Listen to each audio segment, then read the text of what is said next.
الحمد لله رب العالمين، والصلاة والسلام على سيد المرسلين. أما بعد، فأعوذ بالله من الشيطان الرجيم. بسم الله الرحمن الرحيم.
بجلی گراتے جائیں گے، آپ روتے جائیں گے، ہم کو ہنساتے جائیں گے، اور حشر تک ڈالیں گے ہم پیدائش مولا کی دھوم، حشر تک ڈالیں گے ہم پیدائش مولا کی دھوم، مثل فارس نجد کے قلعے گراتے جائیں گے، مثل فارس نجد کے قلعے گراتے جائیں گے، اور خاک ہو جائے عدو جل کر مگر ہم تو رضا، خاک ہو جائے عدو جل کر مگر ہم تو رضا، دم میں جب تک دم ہے ذکر ان کا سناتے جائیں گے، دم میں جب تک دم ہے ذکر ان کا سناتے جائیں گے، بے شرط مجدہ شفاعت کا سناتے جائیں گے، آپ روتے جائیں گے، ہم کو ہنساتے جائیں گے۔ نبی پاک صاحب اللہ سیاہ اخلاق صلی اللہ علیہ وسلم کا فرمان عالی شان ہے کہ جو کوئی 10 مرتبہ صبح اور 10 مرتبہ شام مجھ پر درود پاک پڑھتا ہے، کل بروز قیامت میں اس کی شفاعت کروں گا۔ اللہ رب العالمین کی بارگاہ میں دعا ہے کہ اللہ تبارک و تعالی مجھے رات کو نبی پاک صاحب رضا سیاہ اخلاق صلی اللہ علیہ وسلم پر زیادہ سے زیادہ درود و سلام پڑھتے رہنے کی توفیق عطا فرمائے۔ حضرت جابر بن عبداللہ رضی اللہ تعالیٰ عنہ نے خبر دی کہ رسول کریم صلی اللہ علیہ وسلم نے ارشاد فرمایا کہ مجھے 5 ایسی اشیاء، ایسی چیزیں عطا کی گئیں جو مجھ سے پہلے کسی نبی کو عطا نہ ہوئی۔ نمبر 1، ایک مہینہ کی مسافت سے روب کے ساتھ میری مدد کی گئی، کہ یعنی نبی پاک صلی اللہ علیہ وسلم 1 مہینے کی مسافت دور بھی ہوتے تو کفار پر روب طاری ہو جاتا کہ نبی پاک علیہ السلام کا خوف کفار پر جو ہے وہ طاری ہو جاتا۔ تو حضور نے ارشاد فرمایا کہ یہ چیز اللہ رب العالمین نے محض مجھے ہی عطا فرمائی۔ اور نمبر 2، میرے لیے ساری زمین مسجد اور پاک کر دی گئی، میری امت کے جس شخص کو نماز کا وقت جہاں ملے وہاں نماز پڑھ لے۔ تو پہلے امتوں میں یہ معمول نہیں تھا، پہلے زمین ساری پاک نہیں تھی، جس جگہ پر انہوں نے عبادت کرنی ہوتی وہی جگہ وہ عبادت کا پاک ہوتی، اس کے علاوہ ساری زمین ہی ناپاک ہوتی، وہاں پر ان کو نماز پڑھنے کی اجازت نہیں ہوتی تھی، چاہے وہ گھر ہو چاہے وہ باہر ہو، کسی مقام پر بھی وہ نماز نہیں پڑھ سکتے تھے۔ وہ مخصوص جگہ جہاں پر ان کی عبادت کا ہوتی 2 میل دور جانا پڑتا، 3 میل دور جانا پڑتا، جہاں مخصوص عبادت کا ہوتی تھی وہیں پر جا کر یہ نماز پڑھا کرتے تھے، ادروائز وہیں پہ عبادت کیا کرتے تھے، اس کے علاوہ کسی جگہ پر بھی ان کو عبادت کی اجازت نہیں تھی۔ حضور صلی اللہ علیہ وسلم نے ارشاد فرمایا یہ خاص کر اللہ تبارک و تعالیٰ کا مجھ پہ فضل ہے، مجھ پہ کرم ہے، یہ چیز مجھے عطا کی گئی کہ پوری روئے زمین جو ہے اللہ تبارک و تعالیٰ نے میرے لیے مسجد بنا دی ہے۔ اب میرا امتی جہاں بھی نماز کا وقت ہو نماز پڑھے، مصلی ہے تو چادر ہے تو بچھا دے، اگر چادر مصلی نہیں ہے تو جگہ پاک ہے وہیں پہ نماز پڑھ لے، اس کی نماز ہو جائے گی۔ تو یہ خاص حضور نے ارشاد فرمایا مجھے اللہ تبارک و تعالیٰ نے یہ اعزاز عطا فرمایا ہے۔ اور نمبر 3، حضور نے فرمایا میرے لیے مال غنیمت حلال کیا گیا، جبکہ مجھ سے پہلے کسی کے لیے حلال نہ تھا۔ مال غنیمت ہو کہ جب جنگ ہوتی، جنگ سے فتح نصیب ہوتی، جو بھی مال ہوتا یہ وہاں سے حاصل کیا جاتا، تو یہ سارا مال پھر آپس میں جتنے بھی جنگ کے اندر رفقا شریک ہوتے، جتنے سے زیادہ شریک ہوتے، جو فوج کے لوگ ہوتے، ان سب میں یہ تقسیم کر دیا جاتا۔ تو حضور نے فرمایا کہ مالی غنیمت جو ہے یہ بالخصوص میرے لیے جائز حلال کیا گیا۔ نمبر 4، حضور نے ارشاد فرمایا مجھے شفاعت عظمیٰ عطا کی گئی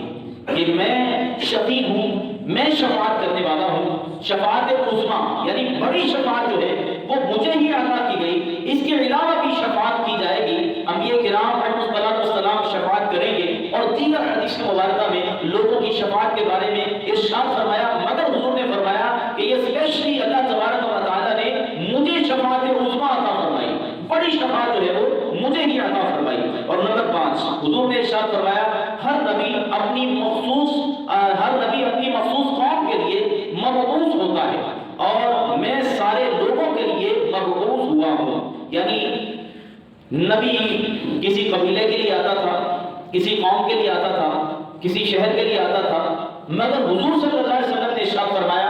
مجھے مخصوص نہیں کیا گیا، مجھے جو ہے وہ ایک قبیلے کے لیے، ایک شہر کے لیے، ایک قوم کے لیے نبی بنا کر نہیں بھیجا گیا، مجھے تمام جہانوں کے لیے نبی بنا کے بھیجا۔ یہ خاص کر اللہ تبارک و تعالیٰ نے مجھے ہی اعزاز بخشا ہے۔ تو میرے پیچھے پیارے محترم اسلامی بھائیو، حضرت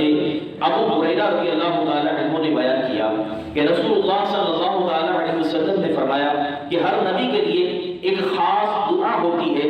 جس کو اللہ تبارک و تعالیٰ اپنے خاص فضل و کرم سے قطعی طور پر قبول فرماتا ہے، اور ہر نبی نے اپنی اس دعا کو مانگ کر خرچ کر لیا، اور میں نے قیامت کے دن اپنی امت کی شفاعت کے لیے اس دعا کو محفوظ رکھا ہے۔ تو میرے پیچھے پیارے محترم اسلامی بھائیو، نبی کریم رؤوف الرحیم صلی اللہ تعالیٰ علیہ وسلم نے شفاعت کے بارے میں ارشاد فرمایا کہ اللہ تبارک و تعالیٰ عز و جل نے یہ مجھے اعزاز بخشا ہے، یہ چیز، یہ شے مجھے عطا فرمائی ہے کہ اللہ رب العالمین نے مجھے شفاعت کبریٰ عطا فرمائی۔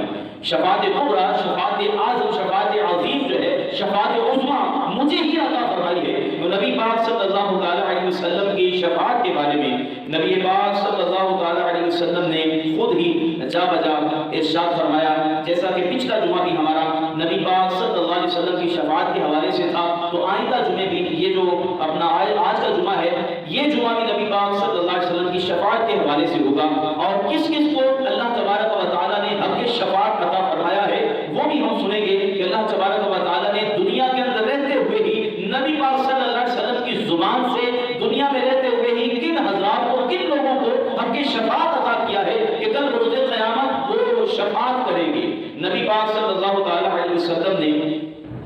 ارشاد فرمایا کہ اللہ تبارک و تعالیٰ نے مجھے شفیع بنایا ہے، مجھے شفاعت کرنے والا بنایا ہے، اور کل روز قیامت سب سے پہلے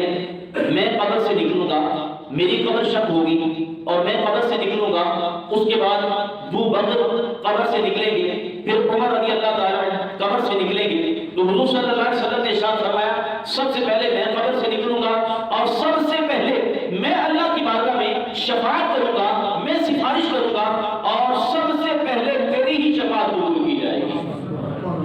تو اس سے پتہ یہ چلا کہ نبی پاک صلی اللہ علیہ وسلم نے دنیا کے اندر ہی ہمیں یہ ارشاد فرما دیا کہ کل قیامت والے دن سب سے پہلے میں شفیع ہوگا، میں شفاعت کرنے والا ہوگا، اور سب سے پہلے میری ہی شفاعت قبول کی جائے گی۔ تو اس سے پتہ یہ چلا کہ اللہ تبارک و تعالیٰ عز و جل نے اپنے محبوب کو دنیا کے اندر ہی شفیع بنا دیا، دنیا کے اندر ہی شفاعت کرنے والا بنا دیا ہے۔ اور آج اگر کوئی لوگ یہ کہتے ہیں کہ نبی پاک صلی اللہ علیہ وسلم نے تو ارشاد فرمایا کہ مجھے اپنا پتہ نہیں معاذ اللہ کہ میں نے جنت میں جانا چاہتا، میں تو وہ شفیع کیسے ہو سکتے ہیں، وہ شفاعت کیسے کر سکتے ہیں معاذ اللہ۔ تو اس طرح کے لوگ بھی، خارجی لوگ، دنیا کے اندر رہتے ہوئے کلمہ پڑھنے والے جو نبی پاک صلی اللہ علیہ وسلم کو شفیع نہیں مانگتا، آگے کریم علیہ السلام کی شفاعت کو مانتے ہی نہیں، بلکہ وہ کہتے ہیں کہ قیامت والے دن صرف اور صرف عبادت کام آئے گی، کسی کی شفاعت میں قیامت میں کام نہیں آنا، کسی کی نسبت میں قیامت میں کام نہیں آنا، صرف اور صرف عبادت ہی کام آئے گی۔ تو ایسے لوگ خارجی لوگ جو آپ کو قرآن پاک کی آیت بتا کر کے اس کا غلط مفہوم بتا کر کے آپ کو گمراہ کریں گے۔ قرآن پاک میں سورہ بقرہ میں اللہ رب العالمین نے ارشاد فرمایا کہ یہ کسی کی شفاعت نہیں کریں گے۔ اب اس کو نبی کی طرف منسوب کر کے لوگوں کو بتلایا جاتا ہے یہ کسی کی شفاعت نہیں کریں گے۔ کون؟ بت، جن کی تم پوجا کرتے ہو، جن کی تم عبادت کرتے ہو، غیر اللہ جن سے تم شرک کرتے ہو، وہ تمہاری شفاعت نہیں کریں گے۔ وہ دنیا میں بھی تمہیں کوئی نفع نہیں دے سکتے، قیامت میں بھی کوئی نفع نہیں دے گے۔ تو یہ ان کے بارے میں، بتوں کے بارے میں اللہ تبارک و تعالیٰ نے کفار کے بارے میں ارشاد فرمایا کہ یہ تمہاری سفارش نہیں کریں گے، یہ شفاعت نہیں کریں گے۔ تو ان لوگوں نے مومنوں کی طرف چسپا کر دیا جبکہ وہ کافروں کے لیے حکم ہے، تو انہوں نے مومنوں کی طرف چسپا کر دیا کہ کوئی بھی کسی کی شفاعت نہیں کرے گا، حتیٰ کہ نبی پاک صلی اللہ علیہ وسلم کی بھی شفاعت کام نہیں آئے گی مانو۔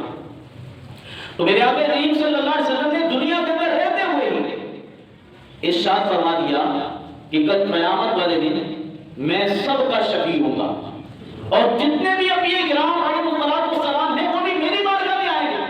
میں سب کی سفارش کروں گا، سب کی شفاعت کروں گا۔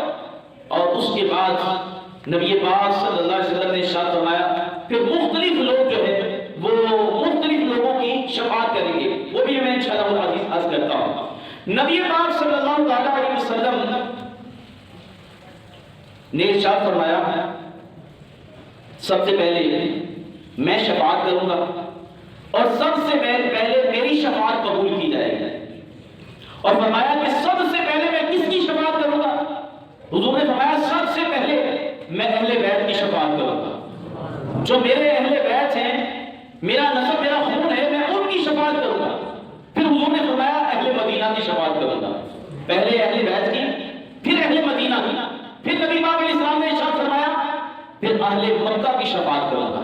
پھر مکہ والوں کی شفاعت کروں گا۔ تو نبی پاک صلی اللہ علیہ وسلم تفصیل کے ساتھ بیان فرما رہے ہیں پہلے میری شفاعت قبول ہوگی، اور پھر فرمایا کہ شفاعت میں کس کی کروں گا؟ پہلے اہل بیت کی شفاعت کروں گا، پھر مدینے والوں کی شفاعت کروں گا، پھر مکے والوں کی شفاعت کروں گا۔ تو حضور صلی اللہ علیہ وسلم نے تفصیل سے بیان فرما دیا۔ تو اس کا مطلب یہ ہوا کہ اللہ تبارک و تعالیٰ نے دنیا کے اندر ہی نبی پاک صلی اللہ علیہ وسلم کو اختیار عطا فرما دیا، شفاعت کا اختیار دے دیا ہے۔ آقا کریم علیہ السلام کو یہ نہیں کہ قیامت والے دن اختیار ملے گا، اللہ تبارک و تعالیٰ نے دنیا میں اختیار عطا فرما دیا۔ ایک صحابی حضور کی بارگاہ میں حاضر ہوئے، یا رسول اللہ صلی اللہ علیہ وسلم آپ قیامت والے دن شفیع ہوں گے، شفاعت کریں گے؟ نبی پاک علیہ السلام نے ارشاد فرمایا کہ ہاں میں شفاعت کروں گا۔ تو صحابی نے عرض کی یا رسول اللہ مجھے بھی ان سفارشیوں کے اندر شامل کر لیجئے، آپ میری بھی سفارش کیجئے گا۔ نبی پاک علیہ السلام نے ارشاد فرمایا کہ جا میں تیری بھی شفاعت کروں۔ اب اتنی مخلوق کے اندر نبی پاک علیہ السلام نے پہلے ہی دنیا کے اندر ہی اس صحابی کو شفاعت کا مجدہ سنا دیا۔ ارے دنیا کے اندر رہتے ہوئے نبی پاک صلی اللہ علیہ وسلم صحابہ کرام علیہ رضوان کو جنت کا مجدہ دے رہے ہیں، جنت کا مجدہ، جو کہ دنیا کے اندر رہتے ہوئے ہی جنتی ہیں۔ اگر وہ دنیا میں رہتے ہوئے جنت کا مجدہ سنا سکتے ہیں تو شفاعت کا مجدہ کیوں نہیں سنا سکتے؟ دنیا کے اندر رہتے ہوئے ہی نبی پاک صلی اللہ علیہ وسلم نے صحابہ کو جنتی فرما دیا کہ تم جنتی ہو، تم جنتی ہو، تم جنتی ہو۔ تو اگر دنیا میں ہی جنت بانٹ رہے ہیں تو شفاعت کیوں نہیں بانٹ سکتے؟ تو نبی پاک صلی اللہ علیہ وسلم دنیا کے اندر رہتے ہوئے حضرت انس رضی اللہ تعالیٰ عنہ آپ نے بھی عرض کی یا رسول اللہ صلی اللہ علیہ وسلم کل قیامت والے دن کیا آپ شفاعت فرمائیں گے؟ حضور نے فرمایا کہ ہاں میں شفاعت کروں گا۔ تو حضرت انس رضی اللہ تعالیٰ عنہ نے عرض کی یا رسول اللہ پھر میری بھی شفاعت کیجیے، قیامت والے دن پھر میری بھی شفاعت کیجیے گا۔ تو نبی پاک صلی اللہ علیہ وسلم نے ارشاد فرمایا کہ ہاں تیری بھی شفاعت کروں گا۔ تو دنیا کے اندر رہتے ہوئے ہی اللہ تبارک و تعالیٰ نے اپنے محبوب کو شفیع بنا دیا۔ آقا کریم علیہ السلام نے قیامت کے احوال کو بیان فرما دیا کہ قیامت والے دن کس انداز کے ساتھ شفاعت کروں گا اور کیسے کیسے شفاعت کریں گے۔ سارے لوگوں کا جو ہے نبی پاک علیہ السلام نے دنیا کے اندر ہی تذکرہ فرما دیا۔ حضرت حذیفہ بن یمان رضی اللہ تعالیٰ عنہ راوی، امام احمد بن حنبل رضی اللہ تعالیٰ عنہ اس حدیث کو روایت کرتے ہیں، کہتے کہ ایک روز نبی پاک صلی اللہ علیہ وسلم سارا دن ہمیں نظر نہ آئے تو صحابہ کا تو دان ہوتا تھا کہ نبی پاک صلی اللہ علیہ وسلم کو جب تک دیکھ نہ لیتے تو چین سکون نہ آتا تھا. حضور صلی اللہ علیہ وسلم کی بارگاہ میں حاضر ہو کے آپ کی زیارت کیا کرتے تھے. جب بھی پریشان ہوتے، جب بھی کسی مصیبت کے اندر گرفتار ہو جاتے تو نبی پاک صلی اللہ علیہ وسلم کے رخ انور کو دیکھ لیا کرتے تھے. آگے کریم علیہ السلام کے رخ انور کو دیکھتے، نبی پاک صلی اللہ علیہ وسلم کا دیدار کرتے، جام پیتے تو سارے غم غلط ہو جاتے، پریشانیاں دور ہو جاتی، دکھ درد ختم ہو جاتا. اگر کوئی بھوکا ہوتا، اس وقت چونکہ اتنی مفلسی کا عالم تھا، کھانے پینے کے لیے کچھ نہیں ہوتا تھا، اگر کوئی بھوکا ہوتا تو وہ حضور کی بارگاہ میں حاضر ہو جاتا. نبی پاک صلی اللہ علیہ وسلم کے چہرے انور کو دیکھ لیتا، بھوک ختم ہو جاتی. کوئی پیاسا ہوتا، حضور کے دیدار کو دیکھ لیتا، پیاس ختم ہو جاتا. اب صحابہ بے چین اور بے قرار تھے کہ نبی پاک صلی اللہ علیہ وسلم سارا دن نظر نہیں آئے، حضور علیہ السلام کہاں تشریف لے گئے. تو حضرت حذیفہ بن یمان کہتے ہیں کہ نبی پاک علیہ السلام جب تشریف لائے تو صحابہ کرام علیہ مردان نے ملاقات کی تو عرض کیا، یا رسول اللہ صلی اللہ علیہ وسلم آج آپ سارا دن کہاں تھے؟ آج آپ نظر نہیں آئے، کہاں تشریف لے کر گئے؟ تو نبی پاک صلی اللہ علیہ وسلم نے ارشاد فرمایا، میرے اللہ نے میری امت کے بارے میں مجھ سے مشورہ کیا. میں اپنے کمرے میں تھا تو اللہ تبارک و تعالیٰ نے میری امت کے بارے میں مجھ سے مشورہ کیا. اور مشورہ کیا تھا کہ اے محبوب بتا تیری امت کے ساتھ کیا سلوک کیا جائے. اے میرے محبوب تو بتا تیری کیا رائے ہے، تیری امت کے ساتھ کیا سلوک کیا جائے، کیسے ان کے ساتھ پیش آؤں، ان کے ساتھ کیا معاملہ کیا جائے. تو حضور نے فرمایا کہ میں نے اللہ تبارک و تعالیٰ سے عرض کیا، مولا تیرے بندے ہیں، جو تو چاہے جو تیری رضا ہے ویسا معاملہ فرما. اللہ نے فرمایا کہ اے محبوب جو تیری رضا ہو، جو تو چاہے، جو تو کہے میں ویسا معاملہ کروں. حضور نے فرمایا، پھر میں نے اللہ کی بارگاہ میں عرض کیا، اے مولا تیرے بندے ہیں، تو جیسے چاہے فیصلہ فرما، جیسے چاہے تجھے اختیار ہے، جو چاہے سلوک فرما. تو حضور علیہ السلام نے ارشاد فرمایا، پھر اللہ تبارک و تعالیٰ نے مجھے ارشاد فرمایا، اے محبوب آپ سے وعدہ ہے، آپ سے وعدہ ہے کہ آپ کی شفاعت سے 70,000 لوگ بغیر حساب و کتاب داخل جنت ہو جائیں گے. لوگ کہتے ہیں کہ کل قیامت والے دن حضور کو شفاعت کا اذن ملے گا. کچھ لوگ تو نبی پاک صلی اللہ علیہ وسلم کی شفاعت کو مانتے ہی نہیں، اور کچھ کہتے ہیں کہ قیامت والے دن ان کو اذن ملے گا. مگر نبی پاک صلی اللہ علیہ وسلم کو دنیا کے اندر ہی اللہ تبارک و تعالیٰ نے اذن عطا فرما دیا، اختیار عطا فرما دیا. اے محبوب آپ کو ہم نے شفاعت کا حقدار قرار دیا، آپ کو اختیار ہے. تو نبی پاک صلی اللہ علیہ وسلم نے ارشاد فرمایا کہ اللہ تبارک و تعالیٰ نے ارشاد فرمایا، محبوب آپ کی شفاعت سے کل قیامت والے دن 70,000 ایسے لوگ ہوں گے جو بغیر حساب و کتاب میں داخل جنت کروں گا. اور پھر اللہ تبارک و تعالیٰ نے ارشاد فرمایا، ان میں سے ہر 1000 کے ساتھ 70,000 مزید بغیر حساب و کتاب کے جنت میں داخل کر دوں گا. پھر نبی پاک صلی اللہ علیہ وسلم نے ارشاد فرمایا، میں نے اور مانگا. مشورہ ہو گیا نا، سارا دن اللہ رب العالمین اپنے محبوب سے باتیں کر رہے ہیں، مشورہ ہو گیا، اے محبوب بتا تیری امت سے کیسا سلوک کیا جائے، کیسی محبت ہے، کیسا انداز ہے کہ اللہ تبارک و تعالیٰ اپنے محبوب سے مشورہ فرما رہا ہے. تو نبی پاک صلی اللہ علیہ وسلم نے جب یہ آیت مبارکہ نازل ہوئی، وَلَسَوْفَ يُعْطِيكَ رَبُّكَ فَتَرْضَىٰ، کہ اے محبوب ہم ان قریب آپ کو اتنا عطا کریں گے کہ آپ راضی ہو جائیں، ہم آپ کو اتنا عطا کریں گے کہ آپ راضی ہو جائیں. تو صحابہ کرام علیہ مردان سے نبی پاک صلی اللہ علیہ وسلم نے ارشاد فرمایا کہ میں اتنی دیر تک راضی نہیں ہوں گا جب تک کہ میرا ایک ایک امتی داخل جنت نہ ہو جائے. تو یہاں بھی نبی پاک علیہ السلام نے ارشاد فرمایا، جب اللہ تبارک و تعالیٰ نے ارشاد فرمایا کہ ہر 1000 کے ساتھ 70,000 مزید داخل جنت کر دوں گا.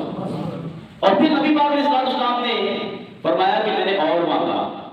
میں نے اور مانگا. تو نبی پاک صلی اللہ علیہ وسلم نے ارشاد فرمایا، اللہ رب العالمین فرمانے لگا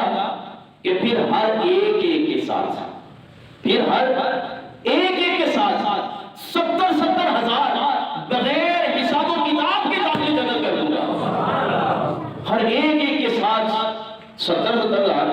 پھر اس کے بعد ہر 1000 کے ساتھ 70,000 اور پھر فرمایا ہر ایک کے ساتھ 70,000 جو ہے وہ داخل جنت کر دوں گا۔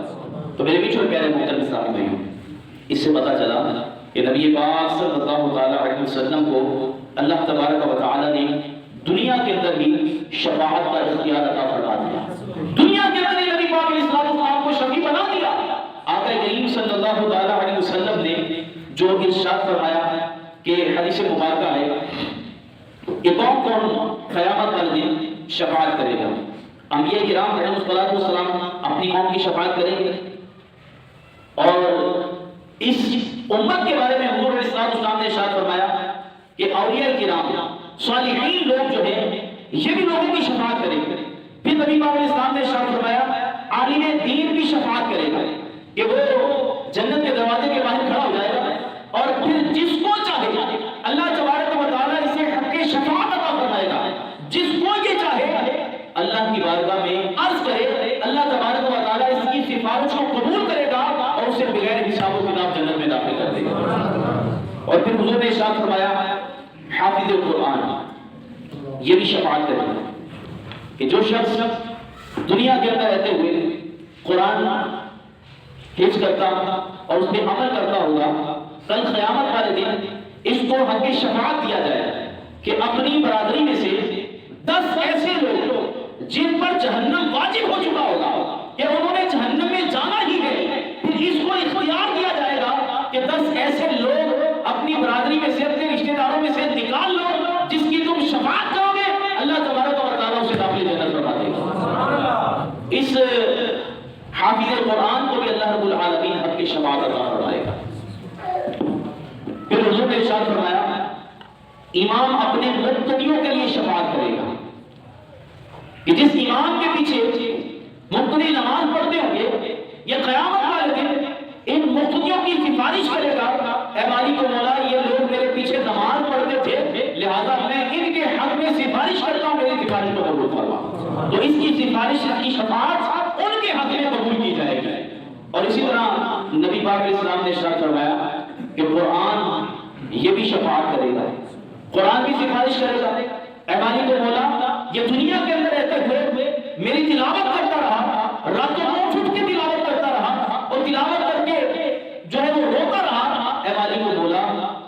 اس کے حق میں میری شفاعت کو قبول فرما۔ تو حضور نے ارشاد فرمایا کہ قرآن جو سفارش کرے گا، جو شفاعت کرے گا، اللہ تبارک و تعالیٰ قرآن کی سفارش کو بھی قبول فرمائے گا۔ پھر حضور نے ارشاد فرمایا کہ روزہ بھی سفارش کرے گا، روزہ بھی شفاعت کرے گا کہ کل قیامت والے دن جنہوں نے دنیا کے اندر روزے رکھے ہوں گے، یہ روزہ اللہ کی بارگاہ میں عرض کرے گا مالک و مولا اس نے دنیا کے اندر میرے ساتھ وفاداری کی ہے، لہذا میں اس کے حق میں سفارش کرتا ہوں، شفاعت کرتا ہوں، میری شفاعت کو قبول فرما۔ تو حضور نے فرمایا اس کی شفاعت کو بھی پورا کیا جائے گا، اس کی شفاعت بھی قبول کی جائے گی۔ تو میرے بیچ میں پیارے محترم اسلامی بھائیو، اسی طرح نبی پاک صلی اللہ علیہ وسلم نے ارشاد فرمایا نابالغ بچے جو فوت ہو جاتے ہیں، دنیا سے رخصت ہو جاتے ہیں، کل قیامت والے دن اللہ تبارک و تعالی فرشتوں سے حکم فرمائے گا کہ فرشتوں ان بچوں کو جنت میں لے جاؤ۔ اب وہ نابالغ بچے جو ہیں وہ اللہ تبارک و تعالی سے جھگڑا کریں گے، وہ بچے اللہ سے جھگڑا کریں گے، اے مالک و مولا ہم اتنی دیر تک جنت میں نہیں جائیں گے جب تک کہ ہمارے والدین بھی ہمارے ساتھ جنت میں نہیں جائیں گے۔ تو پھر اللہ رب العالمین ارشاد فرمائے گا فرشتوں ان کے والدین کو لے کر آؤ۔ جب ان کے والدین کو لایا جائے گا اللہ رب العالمین ارشاد فرمائے گا اے بچوں اپنے والدین کا ہاتھ پکڑو، تم بھی اور تمہارے والدین بھی جنت میں داخل ہو جاؤ۔ تو یہ نابالغ بچے جو ہیں یہ بھی قیامت والے دن اپنے ماں باپ کی سفارش کریں گے۔ اب بتائیے یہ ساری فضیلتیں کس نے ان کو عطا فرمائی؟ نبی پاک علیہ السلام کی ذات اقدس،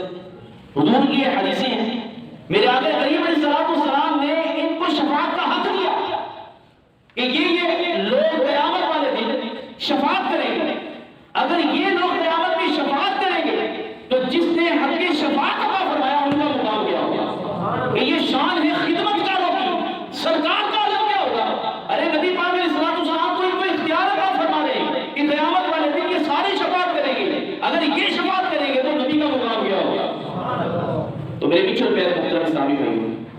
آقا کریم صلی اللہ تعالیٰ علیہ وسلم کی بارگاہ میں حضرت انس رضی اللہ تعالیٰ عنہ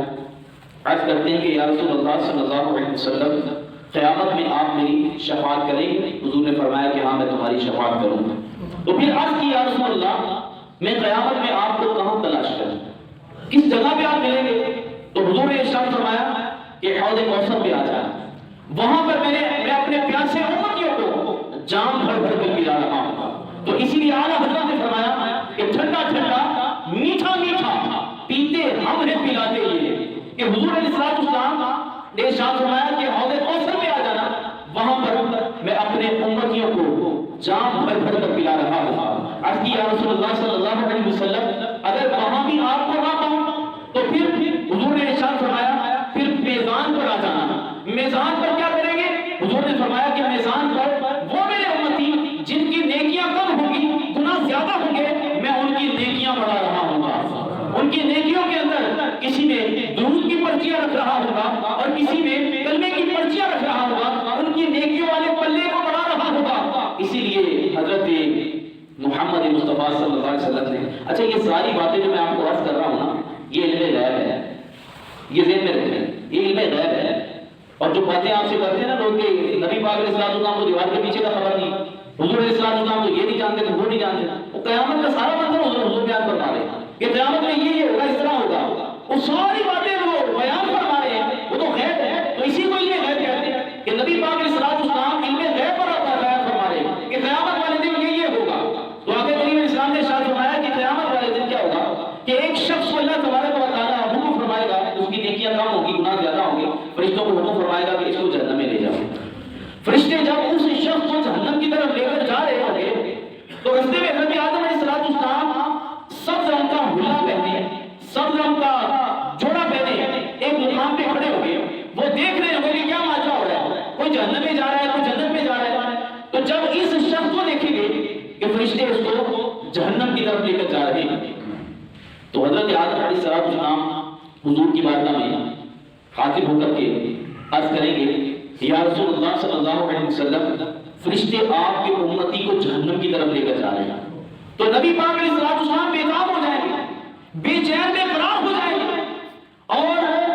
فرشتوں کے پاس جا کر کے انہیں کہیں گے کہ اس کا نامہ اعمال دوبارہ تولو۔ فرشتے عرض کریں گے یا رسول اللہ دوبارہ نامہ اعمال کیوں تولیں؟ نامہ اعمال تل چکا، نیکیاں کم ہیں، گناہ زیادہ ہے، اللہ تبارک و تعالیٰ نے اس کو جہنم میں جانے کو حکم ارشاد فرمایا، اس حکم کی ہم تعمیل کر رہے ہیں۔ تو نبی پاک علیہ السلام نے ارشاد فرمائیں گے کہ آجو دوبارہ نامہ اعمال تولو۔ فرشتے عرض کریں گے مولا تیرا محبوب کہتا ہے کہ دوبارہ نامہ اعمال تولا جائے، اب کیا کیا جائے؟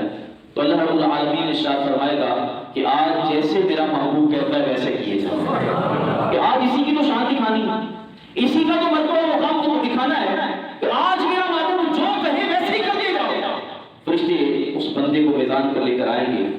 نامہ اعمال تولا جائے گا، نیکیاں کم ہوگی، گناہ زیادہ ہوں گے۔ نبی پاک صلی اللہ علیہ وسلم اپنے پاس سے ایک رکا نکالیں گے، نیکیوں والے پلے میں رکھیں گے، نیکیوں والا پلہ بھاری ہو جائے گا، اب حضور ارشاد فرمائے گا فرشتوں سے جنت میں لے جاؤ۔ نبی پاک علیہ السلام یہ ساری بات خود ہی ارشاد فرما رہے ہیں، ایسا ایسا ہوگا۔ پھر وہ شخص حضور سے پوچھے گا یا رسول اللہ صلی اللہ علیہ وسلم اس رکے میں لکھا کیا تھا جو میری نیکیوں والا پلہ بھاری ہو گیا اور مجھے جنت کا مجدہ مل گیا، اس میں لکھا کیا تھا؟ نبی پاک علیہ السلام ارشاد فرمائیں گے کہ اس رکے کے اندر ایک مرتبہ تو نے ایک مقام پر بے خیالی کے اندر مجھ پہ درود پڑھا تھا، وہ درود میرے پاس رکھا، وہی درود آج تیرے کام آ گیا۔ حضور نے ارشاد فرمایا کہ میزان پر آ جانا، وہاں پر میں ہوں گا۔ عرض کی آقا اگر وہاں بھی نہ ملے تو حضور نے ارشاد فرمایا پھر پل صراط پہ آ جانا۔ یا رسول اللہ پل صراط پہ کیا کر رہے ہوں گے؟ نبی پاک علیہ السلام نے ارشاد فرمایا کہ وہاں پر میں اللہ کی بارگاہ میں دعا کر رہا ہوں گا کہ اے مالک و مولا میری امت کو سلامتی کے ساتھ گزار دے، میری امت کو سلامتی کے ساتھ گزار دے، ربی سلم امتی، ربی سلم امتی، ربی سلم امتی۔ میں وہاں پر اللہ کی بارگاہ میں عرض کر رہا ہوں گا کہ اے مالک و مولا میری امت کو سلامتی کے ساتھ پل صراط سے گزار دے۔ اسی لیے سیدی اعلیٰ حضرت رضی اللہ تعالیٰ عنہ کے چھوٹے بھائی حسن رضا خان علیہ رحمۃ الرحمن اس قیامت کا نقشہ کھینچتے ہوئے نبی پاک علیہ السلام کی شفاعت کا تذکرہ کرتے ہوئے فرماتے ہیں تمہارا نام مصیبت میں جب لیا ہوگا، وہ قیامت کا دن تمہارا نام مصیبت میں جب لیا ہوگا، ہمارا بگڑا ہوا کام بن گیا ہوگا، خدا کا لطف ہوا ہوگا دستگیر ضرور، خدا کا لطف ہوا ہوگا دستگیر ضرور، جو گرتے گرتے تیرا نام لے لیا ہوگا، اور دکھائی جائے گی محشر میں شان محبوبی، دکھائی جائے گی محشر میں شان محبوبی کہ آپ ہی کی خوشی آپ کا کہا ہوگا، خدائے پاک کی چاہیں گے اگلے پچھلے خوشی، خدائے پاک کی چاہیں گے اگلے پچھلے خوشی، خدائے پاک خوشی ان کی چاہتا ہوگا۔ کسی کے پاؤں کی بیڑی یہ کاٹتے ہوں گے، کسی کے پاؤں کی بیڑی یہ کاٹتے ہوں گے، کوئی اسیر غم ان کو پکارتا ہوگا، کسی طرف سے صدا آئے گی حضور آؤ، کسی طرف سے صدا آئے گی حضور آؤ، نہیں تو دم میں غریبوں کا فیصلہ ہوگا، کوئی کہے گا دہائی ہے یا رسول اللہ، کوئی کہے گا دہائی ہے یا رسول اللہ، تو کوئی تھام کے دامن مچل گیا ہوگا، کسی کو لے کے چلیں گے فرشتے سوئے جہنم، کسی کو لے کے چلیں گے فرشتے جہنم کی طرف، کسی کو لے کے چلیں گے فرشتے سوئے جہنم، وہ ان کا راستہ پھر پھر کے تک رہا ہوگا، خدا کے واسطے جلد ان سے عرض حال کرو، خدا کے واسطے جلد ان سے عرض حال کرو، کسے خبر ہے کہ دم بھر میں آئے کیا ہوگا، پکڑ کے ہاتھ کوئی حال دل سنائے گا، پکڑ کے ہاتھ کوئی حال دل سنائے گا، تو رو کے قدموں سے کوئی لپٹ گیا ہوگا، زبان سوکھی دکھا کر کوئی لبے کوثر، زبان سوکھی دکھا کر کوئی لبے کوثر جناب پاک کے قدموں پہ گر گیا ہوگا، کوئی قریب ترازو کوئی لبے کوثر، کوئی قریب ترازو کوئی لبے کوثر، کوئی صراط پر ان کو پکارتا ہوگا، یہ بے قرار کرے گی صدا غریبوں کی، نبی پاک علیہ السلام کو یہ غریبوں کی صدا بے قرار کرے گی، یہ بے قرار کرے گی صدا غریبوں کی، مقدس آنکھ سے تار اشک کا رواں ہوگا، کہ نبی پاک علیہ السلام کو روتے رہے، حضور نے فرمایا قیامت والے دن میں اپنی امت کے غم میں تڑپتا رہا روتا رہا، فرمایا کہ مقدس آنکھ سے تار اشک کا بنا ہوگا، ہزار جان فدا نرم نرم پاؤں سے، ہزار جان فدا نرم نرم پاؤں سے، پکار سن کے اسیروں کی دوڑتا ہوگا، عزیز بچے کو ماں جس طرح تلاش کرے، عزیز بچے کو ماں جس طرح تلاش کرے، خدا کہا یہی حال آپ کا ہوگا، خدائی بھر انہی ہاتھوں کو دیکھتی ہوگی، خدائی بھر انہی ہاتھوں کو دیکھتی ہوگی، زمانہ بھر انہی قدموں پہ لوٹتا ہوگا، بنی ہے دم پہ دہائی ہے تاج والے کی، بنی ہے دم پہ دہائی ہے تاج والے کی، یہ گل یہ شور یہ ہنگامہ جا بجا ہوگا، مقام فاصلوں پر کام مختلف کتنے، یہ نہیں کہ یہاں پہ حوض کوثر لگا ہوا ہے تو یہاں پہ میزان لگا ہوا ہے، یہاں پہ کوئی صراط ہے، یہ مسافت ہے ہزاروں میلوں کی مسافت ہے، کہ ایک مقام پہ حوض کوثر ہے، ہزاروں میلوں کی مسافت پہ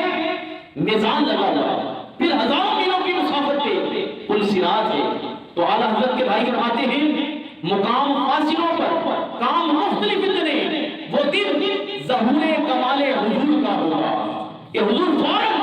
کبھی وہاں تشریف لے جائیں گے، پھر کبھی وہاں تشریف لے جائیں گے، پھر کبھی وہاں تشریف لے جائیں گے، اور کہیں گے نبی اذهبوا الى غیری، کہیں گے اور نبی اذهبوا الى غیری، میرے حضور کے لب پر انا لہا ہوگا، میرے حضور کے لب پر انا لہا